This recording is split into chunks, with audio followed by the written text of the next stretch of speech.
Es Camila Cabezas. En esta oportunidad les vengo a hablar sobre el análisis de la sentencia 52344 del 10 de marzo del 2021. Entonces, los siguientes son los hechos.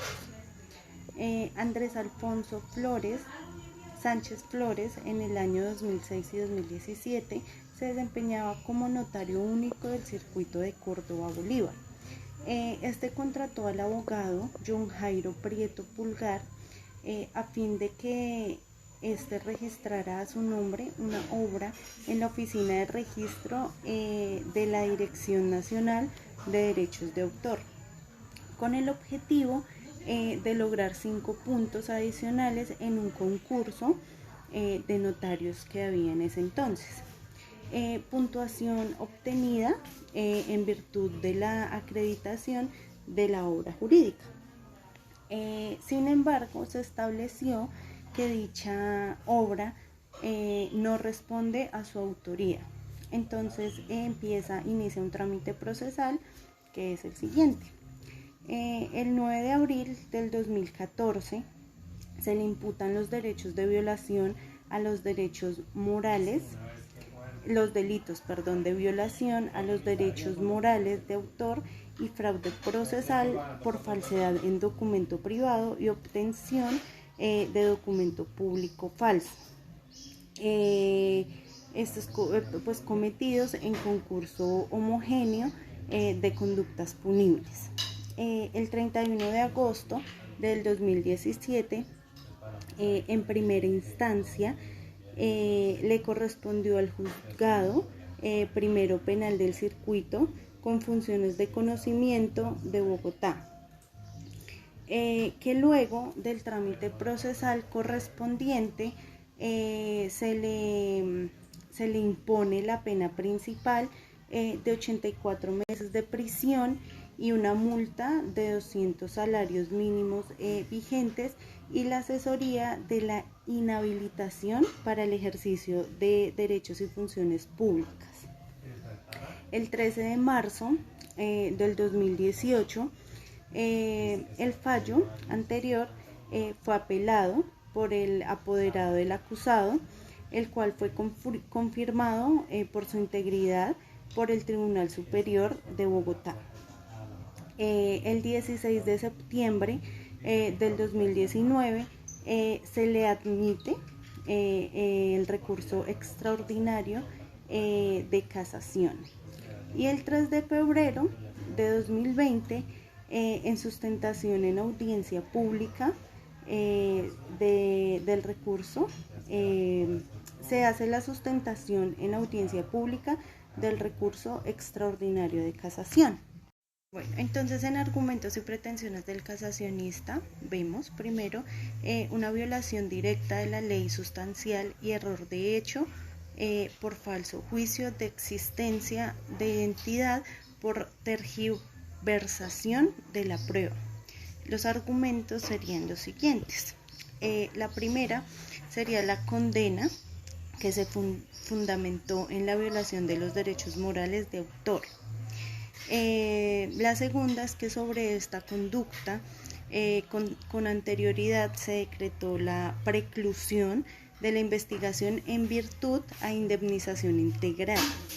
La tercera sería la no aplicación de la ley 457 de 1998, en la cual se predica la sustentación del proceso a fin de solicitar la interpretación judicial del Tribunal Andino de Justicia, toda vez que no es posible predicar la existencia de conductas fraudulentas en torno a una obra intelectual, mientras no se acredite la existencia de su imitación conforme a las condiciones mínimas de la protección jurídica. La siguiente sería que la obra publicada por James Benítez Martínez y Rodolfo José Martínez Bedoya no tiene la calidad de creación intelectual original, por lo que le aplica el principio de no protección de las ideas pues se protege la forma en que se expresan las ideas como fruto del ingenio y de la creación intelectual. Eso quiere decir que se protege la exteriorización del intelecto plasmado en una obra determinada, concreta o original. El siguiente es que el juzgado tergiversó la prueba del estudio pericial de su documentación, documentología y grafología forense, pues en ella no se especificó la originalidad de la obra en los términos del Tribunal Andino de Justicia, por lo cual dicha obra no es susceptible de ser protegida por el derecho penal. Las pretensiones son casar la sentencia para absolver al acusado, que en este caso sería Andrés Alfonso Sánchez Flores. Entonces, para esto la Fiscalía dice no casar la sentencia, ya que esta indica que no es obligatorio el acudir al Tribunal Andino y que solo será necesario recurrir a este en caso de presentarse dudas interpretativas, dudas que no se presentan en el caso y que tampoco establece el accionante. Sin embargo, pidió que de manera oficiosa la sala estudie y case para absorber lo relacionado con el delito de falsedad en documento privado. En tanto, a esto pues se condenó por esta conducta en modalidad de falsedad ideológica, sin que se hubiese establecido como tal o probatoriamente que el acusado tenía el deber de decir la verdad. La Procuraduría dice que no casar la sentencia, ya que pues ninguno de los delitos atribuidos al acusado requiere para su configuración la consulta a otra autoridad judicial transnacional, y pues que se trata de conductas autónomas y cuya regulación típica se encuentra definida en las normas sustanciales del Código Penal. El problema jurídico sería el primero, si se omitió el requisito de la interpretación prejudicial ante el Tribunal Andino de Justicia. La segunda sería la obra en cuestión es susceptible de protección legal por tratarse de una obra original. Y el tercero sería pues la tipicidad de dichas conductas. Siguiendo en las consideraciones de la Corte, vemos la conducta de violación a los derechos morales de autor que inicialmente había sido imputada, que fue objetivo de preclusión de la investigación debido a haberse producido la indemnización integral a las víctimas. Segundo, vemos cómo acudir ante el Tribunal Andino de Justicia.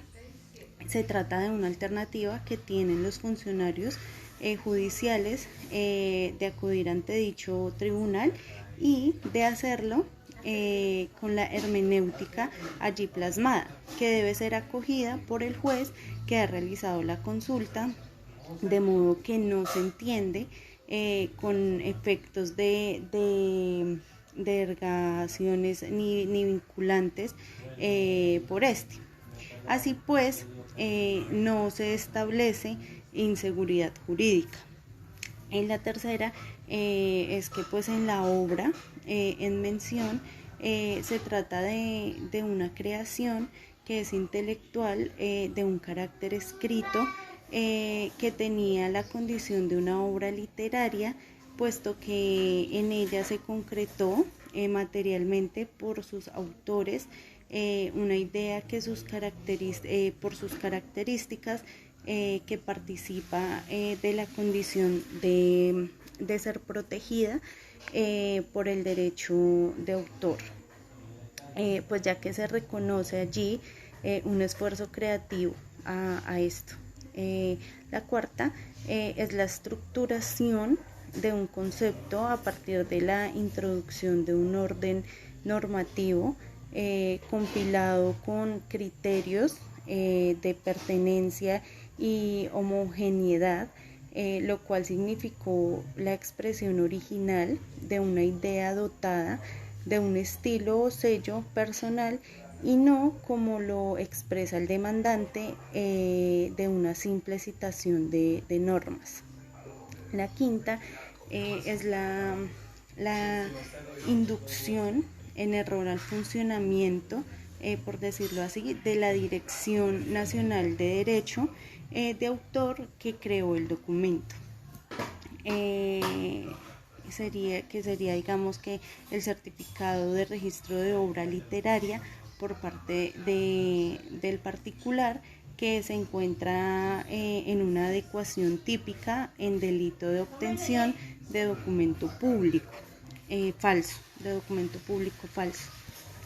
toda vez que pues la solicitud del registro es un documento privado elaborado para crear una relación de derecho que permite el ejercicio de ciertas prerrogativas y por tanto genera un daño inmediato a los terceros con algún interés. La sexta sería que existe una estrecha vinculación entre la declaración falaz sobre la autoría de la obra literaria y la certificación obtenida por parte del servidor. Concluyendo lo anterior, los temas de estudio resaltados por la Corte serían la noción de los hechos de autor en ordenamiento jurídico colombiano y el bloque de constitucionalidad. También sería el concurso de tipos penales, el concurso aparente de tipos penales, que sería pues una conducta que se apareciera simultáneamente en concurrir en la estructura típica de diversos hechos punibles, los requisitos serían la existencia de la unidad de acción, la afectación único de bien jurídico tutelado y la pluralidad de tipos excluyentes entre sí. La decisión de la Corte respecto de las pretensiones del casacionista serían: la primera, sería no casar la sentencia por las causales y argumentos invocados por el demandante.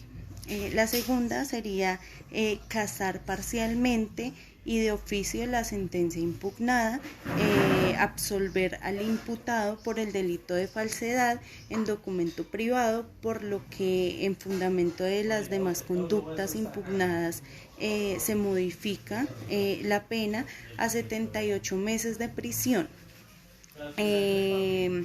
Y por último serían pues las aclaraciones de voto, que pues no hay aclaraciones de voto. Muchas gracias por la atención prestada. Espero haber sido muy clara con este análisis jurisprudencial y espero sea de mucha ayuda para ustedes, tanto como lo fue para mí. Hasta luego.